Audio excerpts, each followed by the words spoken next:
Hinalugog ng 3 hold-upper ang isang coffee shop sa Antipolo City. Pati ang mga customer, hinold up din. Natangay nila ang pera at gadget na nagkakalaga ng 187,000 pesos. Nasa frontline ng balitang yan si Mr. Exclusive, Gary De Leon.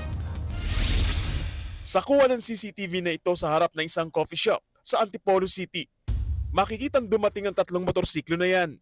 Ang 3 angkas nila naka-helmet nang pumasok sa loob ng shop, habang ang mga rider naghintay lang sa labas.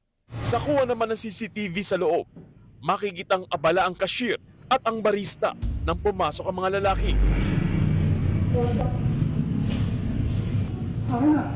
Pilit nilang hiningi ang susi ng kaha. Matapos halugugin lahat ng cabinet, nahanap din nila ang susi. Agad nilang nilimas ang laman nito, pero hindi pa sila nakontento. Hinod up din nila ang 4 na customer. Akala po ng customer po, jowa ko po. Tapos parang sabi, pumunta po ako sa likod kasi umiyak. Parang nag-aaway daw po kami. Tapos nung nakita nila yung baril, doon na po nila nuggets na hold up yun.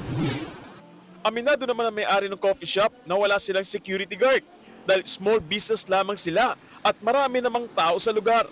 First time din namin, sir, kasi nag-start yung business namin last year pa. So, yun nga rin, sir.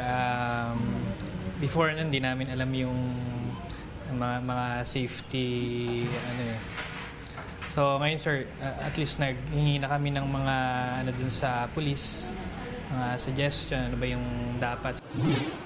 Aabot sa 187,000 pesos ang halaga ng pera at mga gadget na natangay ng mga hold-upper. Iniimbestigahan na ng mga otoridad ang insidente.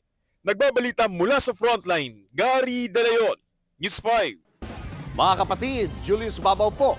Para sa komprehensibo at makabuluhang balitaan at talakayan, mag-follow at mag-subscribe na sa social media pages ng News 5.